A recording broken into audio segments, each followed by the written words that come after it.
up, guys? Thanks so much for clicking on the video. My name is Leah, and let's recap and review Real Housewives of Dubai. This is season 2, episode 5. So let's get into it, y'all. So the episode opens up, and we're at Stanbury's house.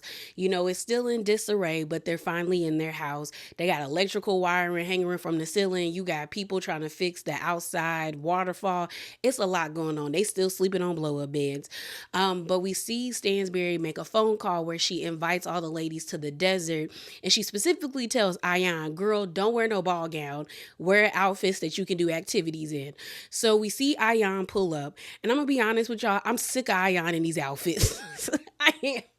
Last season, I was okay with them because I was like, okay, she's new to the show. We're getting to know her. I thought it was like quirky and cute. Now I just find it to be obnoxious because the outfits don't go with where she's going. Like if she's going to meet up with one of the ladies like for drinks or for something, I expect you could wear those types of outfits, but you just going over to somebody's house, I don't need you wearing something that came straight off the runway. Like the outfit is pretty. I like the bob, the bob, and I like the outfit, but I was just kind of like, you're just walking around in house. Like, why do you need this on, ma'am?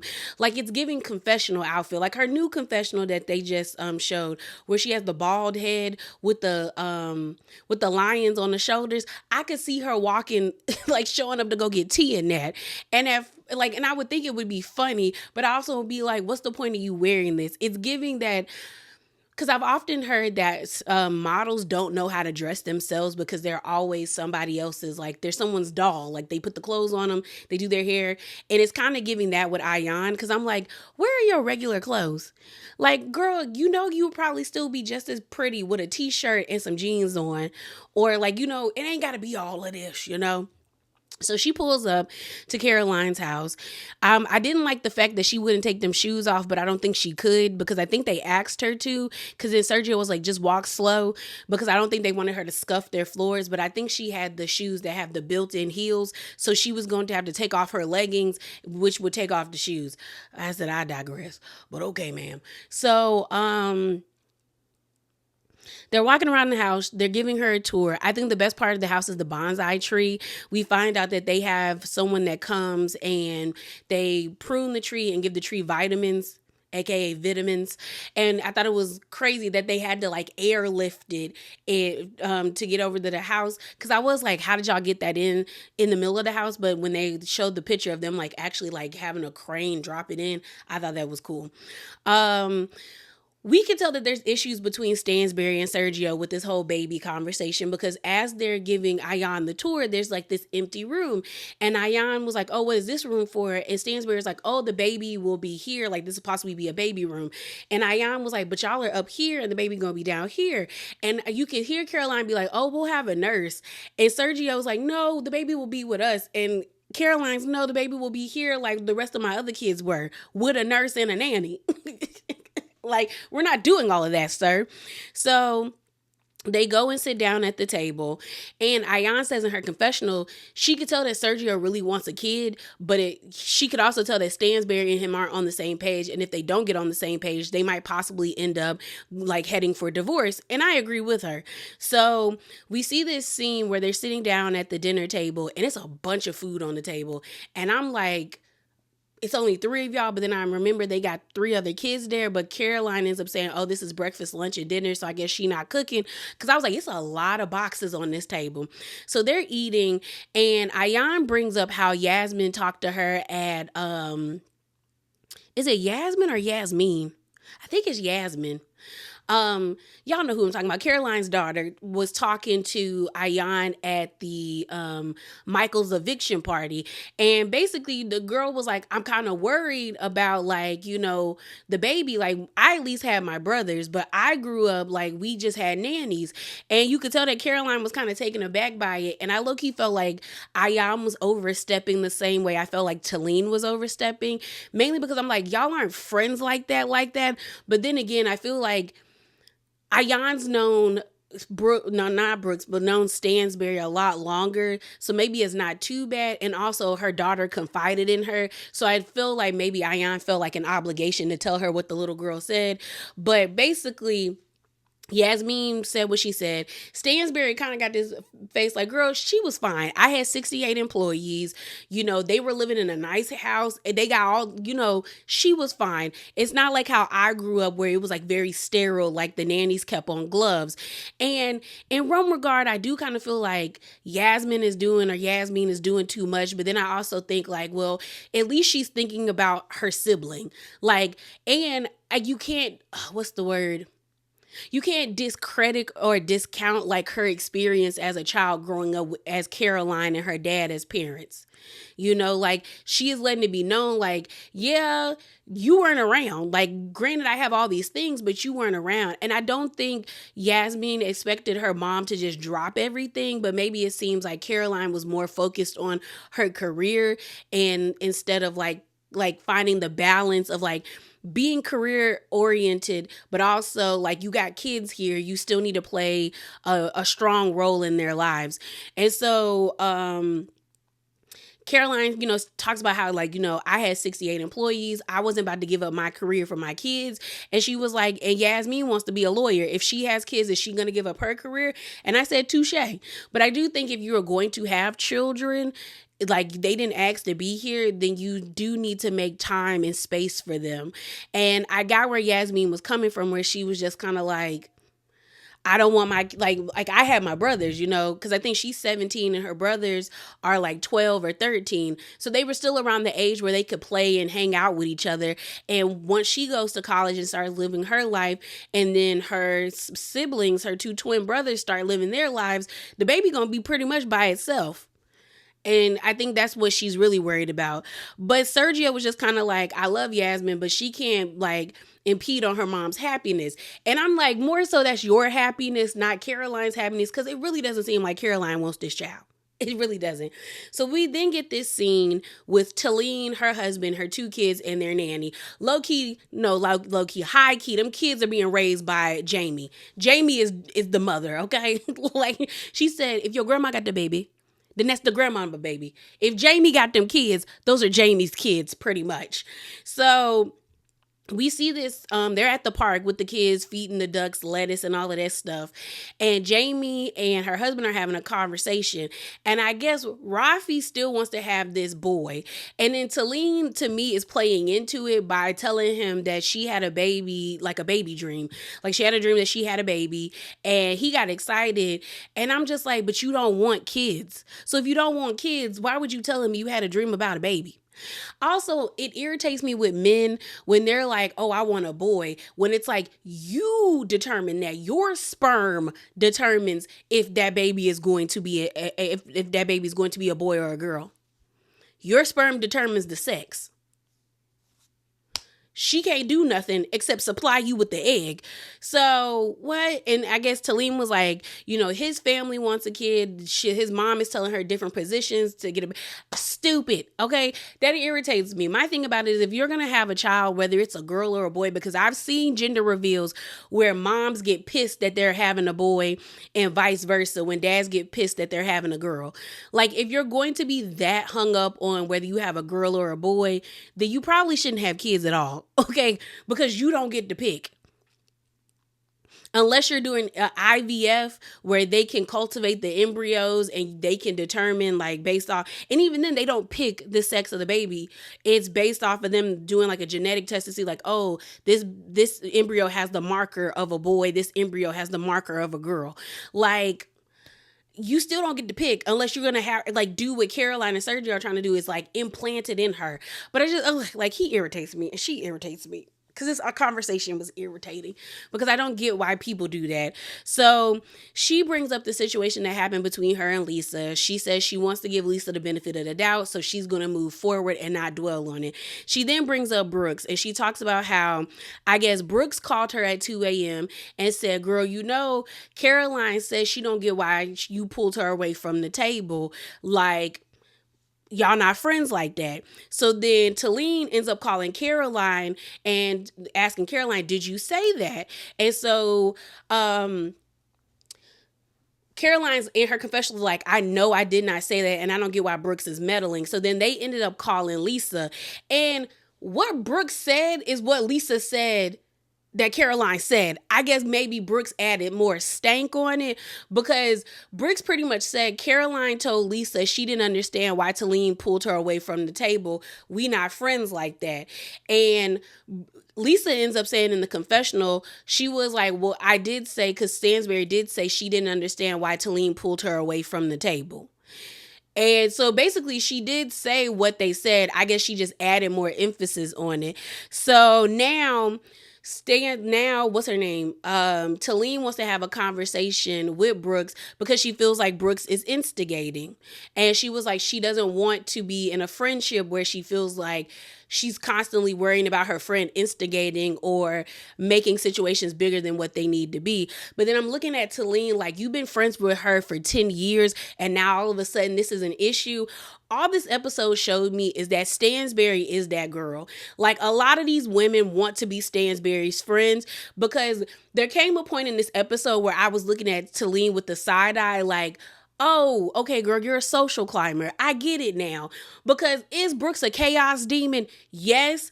But the way Talen is moving is given that you're about to drop this 10-year-old friendship to be on Stanbury's like G-Wagon, or wagon. Shouts out to Lisa. We get this scene of Lisa. She's at a photo shoot there for filming taking pictures of her products. Now she is trying to like branch out Mina Rose into like skincare and stuff like that, like lotion and like nipple lotion and like lip balm and things of that nature.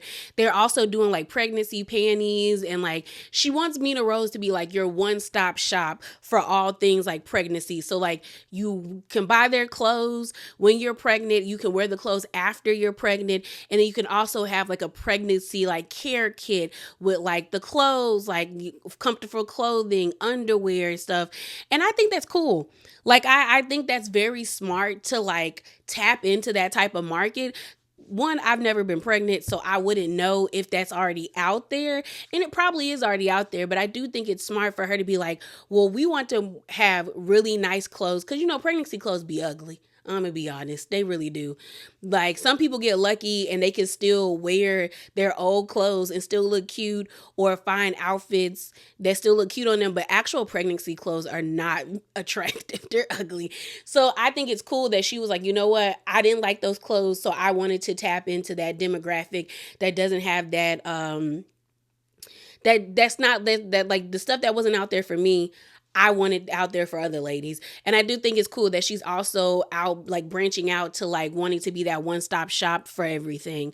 We find out that she is burning both ends of the candles. I think that's how that euphemism goes. And she's just tired. She's overworked and she's tired. It seems like Rich don't be helping worth nothing, because why does she have 50 million alerts on her phone to like, pick up her child, take her child here, take these kids here, pick up these kids. And it's like, okay, y'all don't got a nanny? Because I feel like that would help. But also, Rich should be picking up his kids too. Or is his job so like, what's the word? So time consuming that like he doesn't have time to. But then again, even if that, make time. Because I'm not going to be doing all of this. I wouldn't be doing all of this. We get this real cute picture of her posing with the mannequins. And I think that's like on her website now. The next scene we get is of Sarah, her son, and Akine. Akine is fine. That is a good looking man. We find out that he's American and German.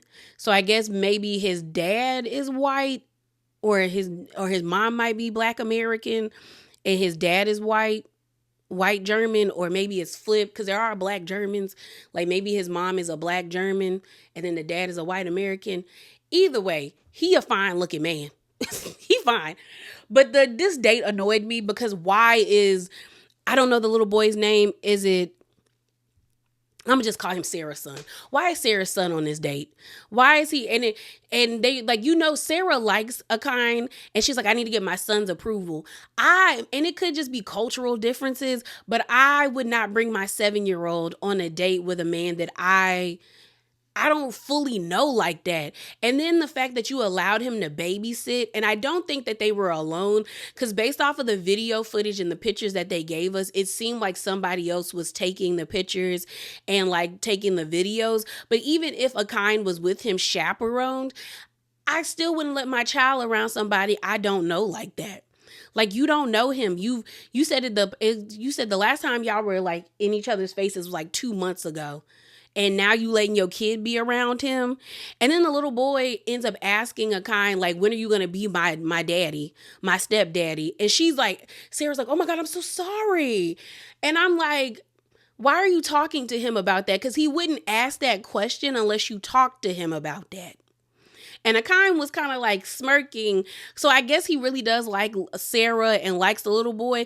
But I'm still like, this, I don't like. Sarah lacks boundaries when it comes to dating. She lacks so many boundaries when it comes to dating. Because I'm like, your child is too involved. Like, you letting that little boy go with this man to go get slushies. They went to 5 different gas stations to get slushies. They was playing basketball together.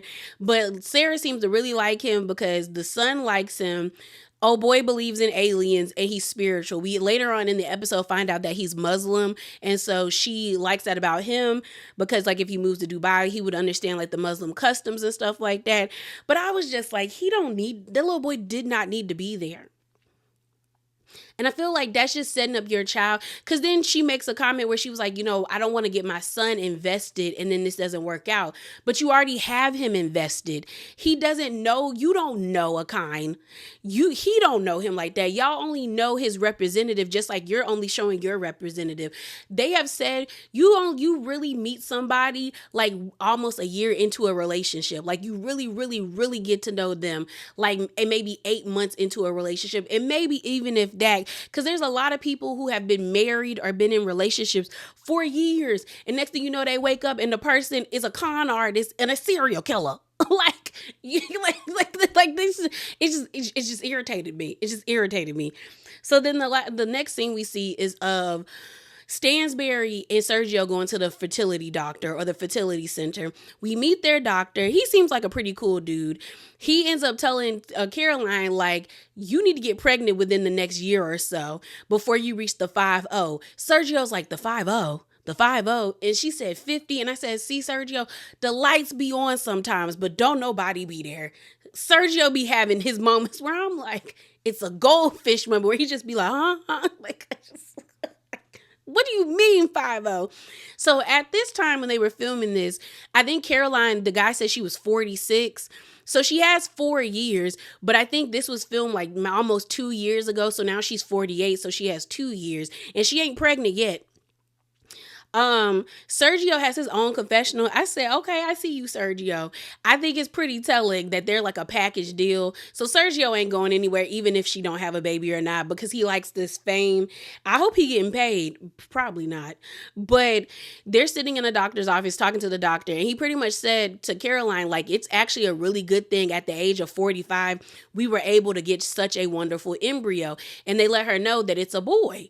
And, Sergio's in his confessional about the cry, talking about, I want my baby, I want my boy, I want to see Caroline pregnant, I want those pictures, I want to have that full experience. And then I'm just looking at him kind of like, then why did you get with her? And I say that, and I'm not trying to be mean or anything, but it's just like, I look at people weird when they're like, oh, my partner doesn't really want to have kids, but I want kids. And I'm like, you can't compromise or go half on a baby. It's not like, oh, I want to live in Texas, but this person wants to live like, I don't know, let's say in Virginia, but we found a happy medium and we decided to move to Tennessee. That gives us both what we want from each state or city, and we're not that far from our family members. Like, that's a compromise, but you can't compromise on a baby. To me, it's whether it's like either you want the baby and you want kids, or you don't want them at all. Or you need to meet somebody who has the same ideals as you that's like, I might want kids, I might not want kids, but if it happens, I'll be happy with the outcome either way. And that's not what Sergio was given, So he about to cry in the confessional. You got production asking Stanbury, do you want kids? And she making the face like, do you want to be pregnant in the next year? She don't want no kids. And I feel like that's her right not to want them. But then again, I'm just like, why did you marry Sergio if you knew you didn't want kids? Like, why? He could have just been your little boyfriend that you have fun with. Like, that's why I keep saying I think Sergio was just supposed to be like Estella got her groove back moment for Stansbury, but she went too far with it, girl. And now you left with this. So the next thing we have is a few of the cast meeting up to have dinner for Ramadan. So I Googled, because I always thought Ramadan was like you don't eat from like 6 a.m. to 6 p.m. But based off of what Google said, because I don't want to disrespect nobody, but it says fasting generally entails abstaining from food, drinks, sexual relations from before the first light of dawn until the setting of the sun. And so Ayan was talking about how beautiful it is that like the roads are bare around like 7 o'clock there in Dubai. I guess that's when the sun sets, because everyone's at home eating and fellowshipping and things of that nature. And so we see Seba, Sarah, and she brings a kind. And then we see Ayan in this big ball gown, which I'm like, girl, did you know you was going to be sitting on the floor? But I don't think she did, because even Sarah was like, oh, so we're on the floor. And then we see Brooks. And I was like, Ayan, I know you had to have something a lot more like calm down than this huge ball gown. So they sit down. The food looked good to me. I was like, okay, I would eat that. And so the girls start grilling a kind. Everyone's taken aback by him because he's fine. He is fine. That man is fine. Ayan say he's the giraffe man, because giraffes are beautiful and muscular, and I was like, oh, I can kind of see that. That's when we found out that he was American and German.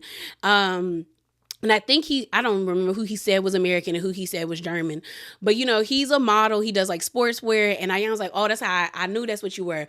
Brooks is mesmerized about how fine he is. She was just like, girl, that's a good looking man right there.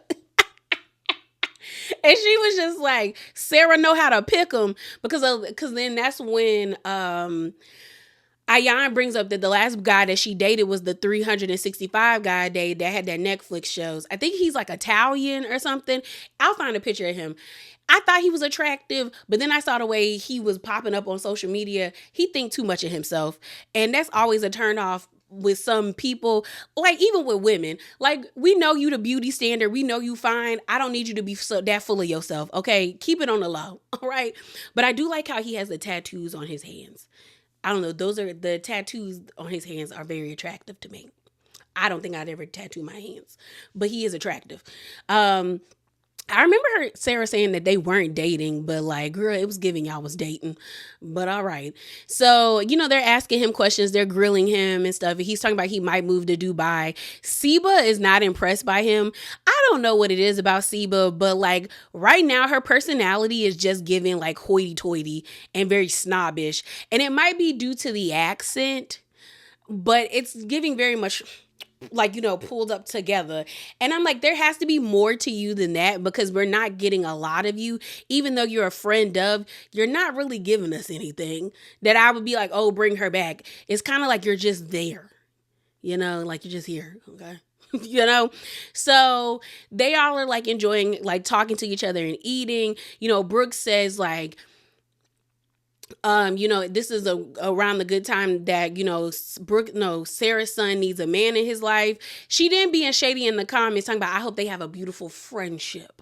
I said, girl, well, but then again, I don't know if she was being shady or not, because later on in the episode, Sarah is like, we're dating, like I date seriously. So I don't know if that, like her saying friendship is a way of saying like them dating or getting together. I don't know. Because at the end, I kind of got confused. But we'll get to it. When we get there, we'll talk about it. So Sarah then brings up Lisa. And she's asking Ayan, like, is there something going on with Lisa? Because when she was at the dinner last night, she was very upset. And then Seba's like, yeah, she just went off. And Ayan, to me, did what a friend was supposed to do, especially if that person is supposed to be your best friend. She was like, her mom just left. She might have just been, stressed about that. Also, she's a working woman and a full-time mom. But she was like, if y'all have issues with Lisa, talk to Lisa. Don't talk to me about my friend. I'm not about to sit here and bash my best friend. And then Sarah was just like, yeah, you need to talk to her because she's going to be burning both ends of the candle. Like, she's going to get burned out.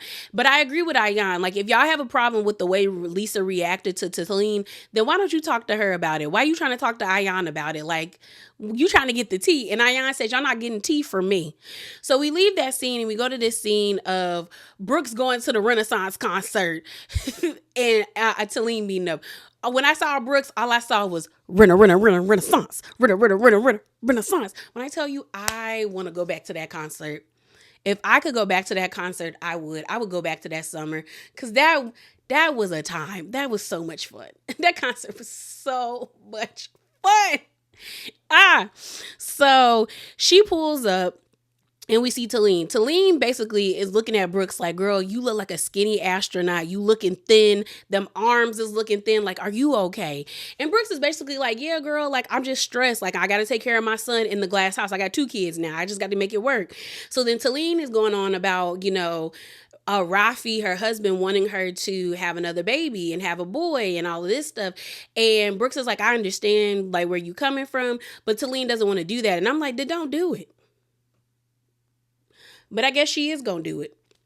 So they then start talking about the whole telephone gate of it all, where Talen says, I want to tell you something, but I don't want you to be mad at me. And so Brooks is like, okay, girl, like, what's tea? And she's like, well, I feel like you be instigating behind the scenes. And Brooks is like, what do you mean? And she was like, well, you called me and to tell me that Stanbury said that she didn't understand why I pulled her away from the table and we're not, like, she don't like me like that. And Brooks is like, yeah, I said that. And I was like, oh, at least she admitted it. She was like, yeah, I said it. And Talen was like, but that's not how she said it, Brooks. And Brooks is like, that's how I felt she said it. Like, I felt like it was underhanded and it was like she was shading you. So I told you. So she was like, so you want me not to tell you something if somebody speaks negatively about you in front of me? And Talen's like, no, like, I don't want you to lie to me, but like, I feel like you instigate. And she was like, that's not how Stanbury said it. But the thing is, what Brooks said that Lisa said that Stanbury said to her is what was said. I just think, she added more sauce to it probably. And she was like, okay. So then Brooks is like, I'm doing what I would want a friend to do for me. Like, if someone was speaking negatively about me or my friend felt like someone was speaking negatively about me, I would tell you. But okay, you don't got to worry about me. I'm not going to tell you nothing else. So then Talen is like, y'all are playing, like, she was like, we all know you are the queen of phone tag or like, telephone. And Brooks is looking at her like, oh, okay, that's what we doing. And so Brooks is like, I've protected Talen from a lot of stuff. Like, you're going to believe somebody that you only known for 10 minutes versus me that you known for 10 years. Okay. And so she brings up Stanbury and Talen is like, Stanbury is not in my ear, Brooks. I just feel like you be instigating. So Brooks says, you know what? Got it. You won't have to hear. I won't tell you nothing no more. Like, I won't tell you nothing anymore. And we're good. We're done with this conversation. And the way Brooks got up from that table, didn't even say anything to Talen and kept it pushing. I said, ooh, all right. That went the way I thought it was going to go. And the thing is like, I see both sides. I can see Brooks being like, I feel like she's speaking about you negatively. Let me tell my friend because I will want my friend to tell me. And if I don't tell you, you going to feel some type of way. But I can also see Talen being like, well, Brooks, I'm talking to these people and they saying that they didn't say it in that way.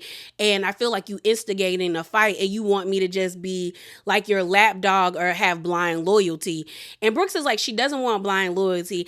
And I don't think Brooks wants blind loyalty, but I do think she wants Talen to be loyal to her because they've been friends for 10 years. And if what Brooks said is true, that she got Talen on the show, I think she's expecting Talen to always have her back. All right, y'all. So the next scene we have is of Sergio's family coming into town. The house is still in disarray. Caroline's on the phone with somebody upset because they chipped the marble of like that piece that they had in their bedroom, which I think that's where like their TV comes up and out of. Mind you, when she was on the phone with the person saying they took a chunk out of my marble, the crack was so small that I went back and looked at it. I said, Caroline, if you don't go get some super glue or Gorilla Glue and just like push that piece back in and then glue around the cracks, like you could not tell that there was a crack there until Sergio was like wiping off stuff. And she's like, oh my God, it cracked it. I said, girl, Ma'am.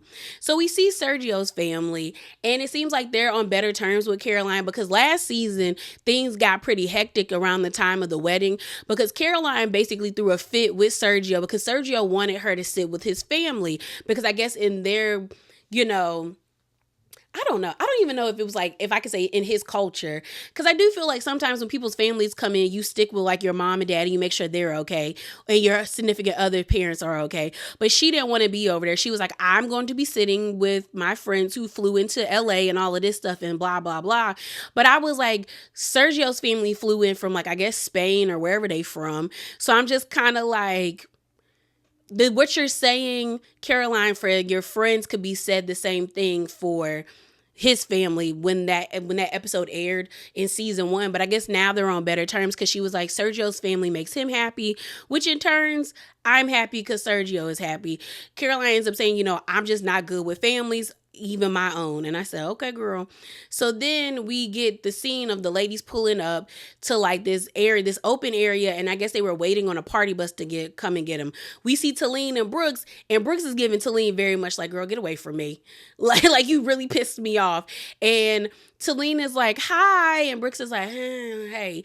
Then Seba comes and breaks up the awkwardness. And she's like, hey, girl. She was like, why are we just standing here in the desert? You got Ayan pulling up in this blue prom looking dress from the 80s, and then she has this black wig with blue tips, and I'm like, Ayan, it's 99 degrees out there. Why do you have this on?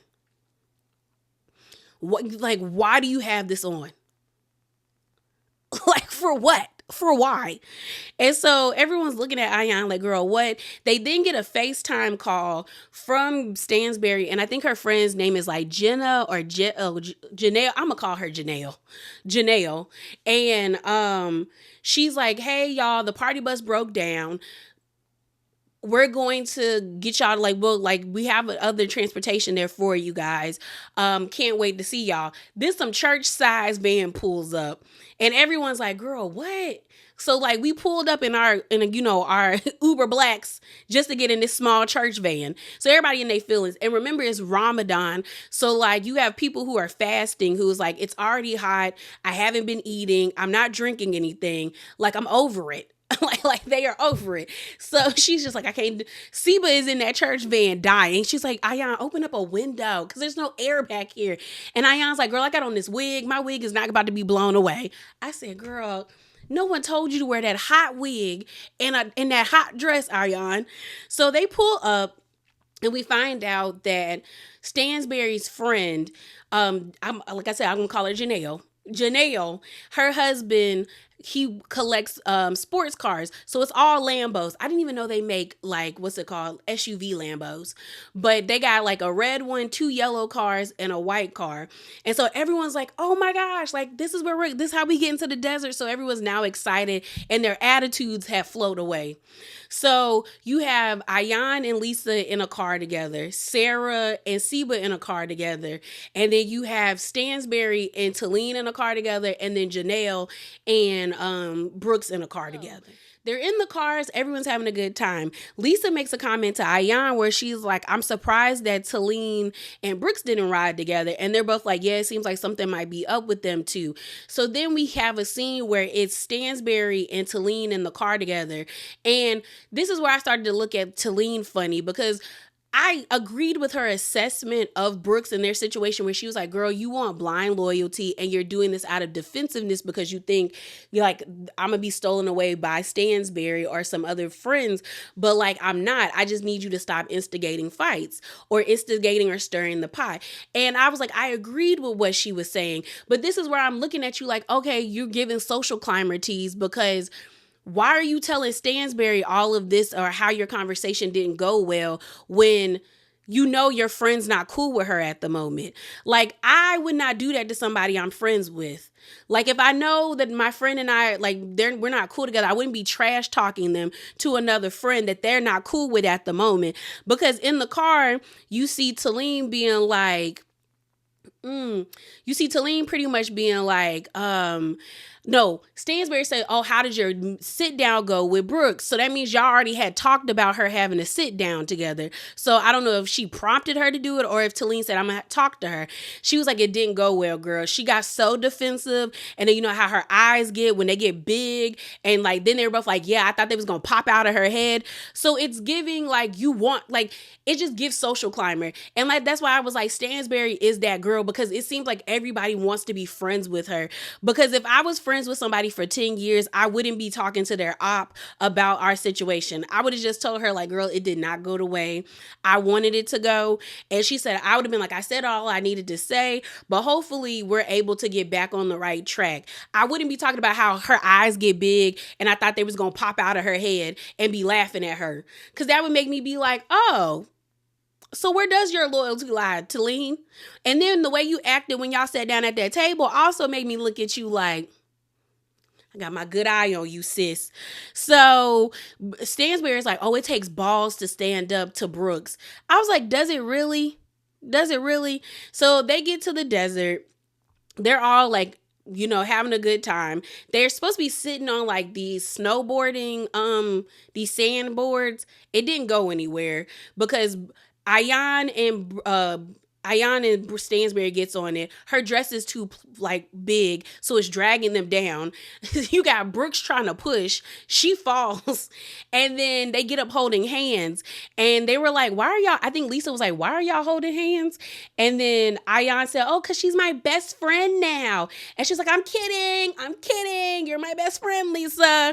And then you got Brooks in the confessional saying Lisa is seething because she no longer has her puppet. And it's funny because the way that the way Brooks talks about Ayan and Stansbury and how like that bothers Lisa is the same way Lisa talks about Talen and Brooks.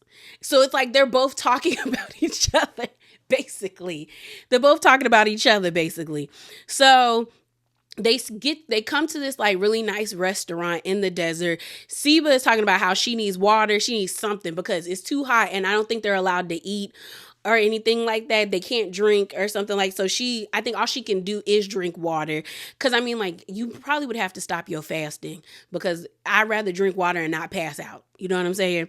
So they're sitting down at the table and everyone's asking Sarah about her relationship with Akan. And they're like, so have y'all kissed yet? And she's like, no. She was like, I date for real. Like, we're dating for marriage. And then Siba asked, like, when are you going to let him meet your parents?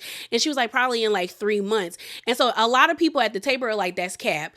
Like, Brooks, I don't think Brooks said anything, but the confessionals, I think, or maybe she did say something. No, it was Talen said that's a lie. She was like, I know you kissed him. Ayan was like, you don't want to kiss the giraffe man? And what's her name? Stansbury said, yeah, girl, no. I don't believe that.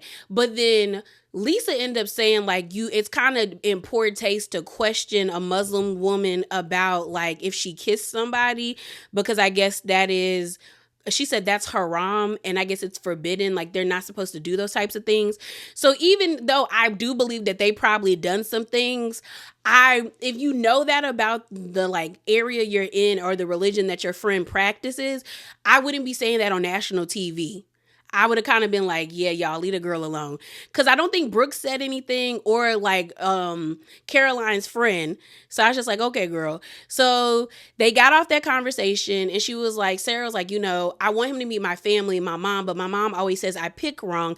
But, you know, I told her I'm like healed. You know, therapy takes time, but, you know, spiritually it can happen in an instance. I said, girl, that's how you know you're not healed. That's how you know you're not healed. So then Brooke starts spouting off nonsense, talking about how she healed and she's better. And then Ayana's like, girl, your healing took too fast. It came too quickly. And everyone's at the table rolling their eyes like, girl, we know you not healed. And she was like, you know, and then even production is clowning Brooks because they were like, when's the last time you did therapy? She said, how many sessions did you have? And the production asked her, and Brooks is like, one. I said, you got healed off of one therapy session, girl. You need constant therapy. So then Stansbury ends up saying, how can you be that when you had an altercation with Talen? So then everyone's at the table like, what altercation with Talen? And then Brooks is like, I don't think it was an altercation. You said something, I said something back, and we moved on from it. And then Talen is like, that's what you thought that was? And I mean, from what Brooks said, that's pretty much true. You said something, she said something back. You didn't like her response. She didn't like what you were saying. And that was that. Like, an altercation to me means like y'all were cussing and fussing at each other. And that's not what happened. So then they start going back and forth. And Talen is like, I told Brooks that I feel like she instigates things. And so everyone at the table was like, oh, you did. And so Brooks is like, okay. And she was like, and I said, I won't tell you anything anymore if that's how you feel. And so Talen was like Brooks kind of got this attitude where she was like, I don't want to talk about this no more. And Talen was like, if you don't want to talk about this no more, then our friendship isn't as deep as we thought. And she was like, okay, cool. And I was okay with the way Brooks was acting because it felt like Talen was trying to play in her face in front of the table. Like, and this is why I said this is what made me look at, like, Talen talking to Stansbury in the car made me look at her like, yeah, girl, But this moment at the table made me be like, because it's like, you gave Stansbury the courtesy of pulling her away from the table to talk to her about her marital issues, but you couldn't say, like, hey, I don't want to have this conversation at the table with my friend of 10 years and hash out our friendship drama. Like, you gave Stansbury the courtesy, but you couldn't give Brooks the courtesy. And I was okay with Brooks being like, we good. Because if it was me, I wouldn't want to have this conversation in front of everybody when I know half the people at this table don't like me. They said it's to be continued. And I saw the other part. They could have just added it into the episode. But yeah, it's whatever. But yeah, y'all, that is it. That is all. Remember to be bravely authentic and definitely hop down in them comments below. And I'm out, y'all. Deuces.